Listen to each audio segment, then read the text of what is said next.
बाद भी खरसावां के शहीदों के परिजनों को न्याय नहीं मिला। ओडिशा राजा की सेना ने खेली थी आदिवासी मूलवासियों के खून की होली। आजादी के मात्र 133 दिन बाद झारखंड में जलियांवाला कांड दोहराया गया। आजाद सिपाही के खबर विशेष में आपका स्वागत है। मैं हूं राकेश सिंह।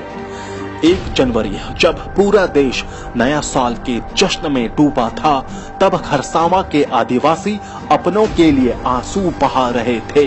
1948 के गोलीकांड के शहीदों को श्रद्धांजलि दे रहे थे।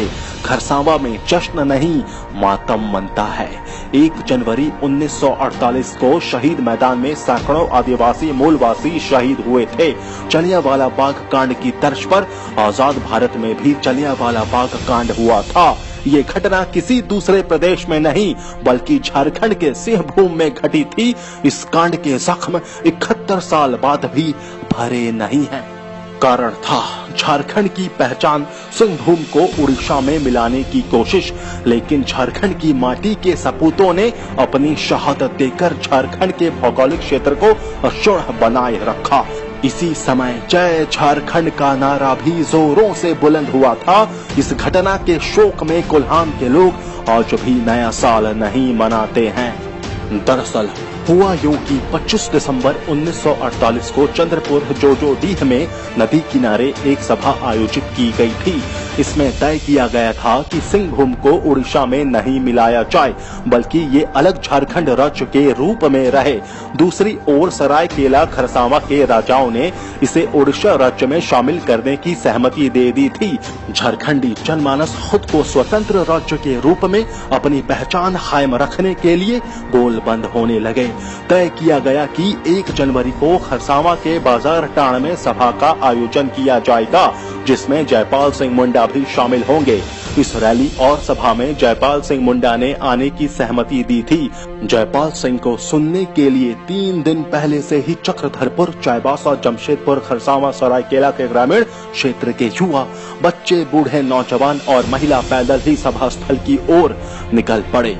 अपने सिर पर लकड़ी की गठरी, चावल, खाना बनाने का सामान, डेगची, बर्तन भी साथ में लेकर आए थे। उस दिन हाट बाजार का भी दिन था। आसपास की महिलाएं बाजार करने के लिए आई थीं। दूर दूर से आए बच्चों एवं पुरुषों के हाथों में पारंपरिक हथियार और तीर धनुष थे। वहीं रास्ते में सारे लोग नारे लगाते जा रहे थे और आजादी के गीत भी गाए जा रहे थे। एक ओर राजा के निर्णय के खिलाफ पूरा कोल्हान सुलग रहा था, दूसरी ओर सिंहभूम को उड़ीसा राज्य में मिलाने के लिए उड़ीसा के तत्कालीन मुख्यमंत्री विजय पाणी भी अपना षड्यंत्र रच चुके थे। उड़ीसा राज्य प्रशासन ने पुलिस को खरसावां भेज दिया। पुलिस चुपचाप मुख्य सड़कों से नहीं होकर अंधेरे में 18 दिसंबर 1947 को खरसावां पहुंची। इसमें सशस्त्र बलों की 3 कंपनियां थी जो खरसावां मिडिल स्कूल में जमा हुई। आजादी के मतवाले इन बातों से बेखबर अपनी तैयारी में लगे थे। सभी जय झारखंड का नारा लगाते हुए जा रहे थे और साथ ही उड़ीसा के मुख्यमंत्री के खिलाफ भी नारा लग रहा था। इधर झारखंड आबुआ, उड़ीसा जारी कबुआ, रोटी पकौड़ी तेल में, विजय पाणी जेल में का नारा बुलंद किया गया। राज्य की मुख्य सड़कों से जुलूस निकाला गया। इसके बाद कुछ नेता खरसावां राजा के महल में जाकर उनसे मिले और सिंहभूम की जनता की इच्छा बताई। इस पर राजा ने कहा कि इस विषय पर भारत सरकार से बातचीत करेंगे। 2 बजे दिन से 4 बजे तक सभा हुई। सभा के बाद आदिवासी महासभा के नेताओं ने सभी को अपने अपने घर जाने को कहा। सभी अपने अपने घर की ओर लौट गए, लेकिन कुछ लोग सभा स्थल पर ही रुके रहे। सभा समाप्त होने के आधे घंटे के बाद बिना चेतावनी के गोलीबारी शुरू कर दी गई। आधे घंटे तक गोली चलती रही। गोली चलाने के लिए आधुनिक हथियारों का प्रयोग किया गया। इस गोली कांड में आदिवासी और मूलवासी कटे पेड़ की तरह गिरने लगे। घर लौटते लोगों पर भी उड़ीसा सरकार के सैनिकों ने गोलियों की बौछार कर दी। इस गोलीकांड से बचने के लिए बहुत से लोग सीधे जमीन पर लेट गए। कई लोग जान बचाने के लिए पास के कुआं में भी कूद गए, जिसमें सैकड़ों लोगों की जान चली गई। महिला पुरुषों के अलावा बच्चों की पीठ पर भी गोलियां दागी गईं। यहाँ तक कि घोड़े, बकरी और गाय भी इस खूनी घटना के शिकार हुए। गोलियां चलने के बाद पूरे मैदान में लाशें बिछ गई थीं। वहां कई घायल गिरे पड़े थे। लाशों को उड़ीसा सरकार के सैनिकों ने चारों ओर से घेर रखा था। सैनिकों ने किसी भी घायल को वहां से बाहर जाने नहीं दिया। घायलों की मदद के लिए किसी को अंदर आने की अनुमति नहीं दी गई। घटना के बाद शाम होते ही उड़ीसा सरकार के सैनिकों की ओर से बड़ी ही निर्ममता पूर्वक इस नरसंहार के सबूत को मिटाना शुरू कर दिया गया था। गोलीबारी के बाद सैनिकों ने शव को एकत्रित किया और 10 ट्रकों में लादकर ले गए। लाशों को सारंडा के बीहड़ों में ले जाकर फेंक दिया गया। वहीं इस घटना में महिला, पुरुष एवं बच्चों का बेरहमी से नरसंहार किया गया। घायलों को सर्दी की रात में पूरी रात खुले में छोड़ दिया गया और उन्हें पानी तक नहीं दिया गया। इसके बाद उड़ीसा सरकार ने बाहरी दुनिया से इस घटना को छिपाने की भरपूर कोशिश की। बहादुर उरांव के अनुसार उड़ीसा सरकार नहीं चाहती थी कि इस नरसंहार की खबर को बाहर जाने दे। यहाँ तक कि बिहार सरकार ने घायलों के उपचार के लिए चिकित्सा दल और सेवा दल भी भेजा, जिसे वापस कर दिया गया। साथ ही पत्रकारों को भी इस जगह पर जाने की अनुमति नहीं थी।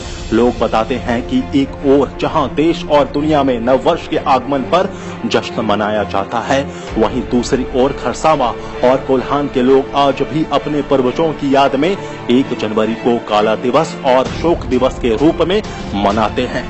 झारखंड की लड़ाई बहुत पुरानी थी। अलग झारखंड की लड़ाई में मैंने अपने पुत्रों को भी खोया, लेकिन जिस तरीके से राज्य में विधि व्यवस्था चल रही है और झारखंडियों का शोषण हो रहा है, ये पीड़ादायक है। अपनी बात को कहते हुए लोग रो पड़ते हैं और कहते हैं कि क्या इस तरह के राज्य के लिए हमने संघर्ष किया था, जहां जनता की इच्छा और आकांक्षा को दरकिनार किया जा रहा है। खरसावां गोलीकांड आजाद भारत के इतिहास में सबसे निंदनीय एवं दूसरा जलियांवाला बाग कांड था। आजाद भारत में पहली बार स्वाधीनता दिवस के 133 दिन बाद लोकतांत्रिक देश के खरसावां में कर्फ्यू लगाया गया था। शहीदों को आज तक नहीं मिला सम्मान। खरसावां गोलीकांड में मारे गए सभी शहीदों की पहचान आज तक नहीं हो सकी है। गोलीकांड के इतने साल बाद भी शहीदों के परिजनों को अपेक्षित सम्मान नहीं मिला है। आश्रितों को मुआवजा या नौकरी नहीं मिली। हर साल 1 जनवरी को शहीद स्थल पर जुटने वाले नेता अपने भाषण में शहीदों को मान सम्मान दिलाने, परिजनों को मुआवजा और नौकरी देने की घोषणा करते हैं। यही सिलसिला आज तक जारी है। आजाद सिपाही के खबर विशेष में अभी इतना ही। खबरों की और भी अधिक जानकारी के लिए आप पढ़ते रहिए अपना लोकप्रिय दैनिक अखबार आजाद सिपाही, और आप हमारे इस YouTube चैनल को जरूर सब्सक्राइब करें। जुड़े रहिए आजाद सिपाही के साथ। धन्यवाद।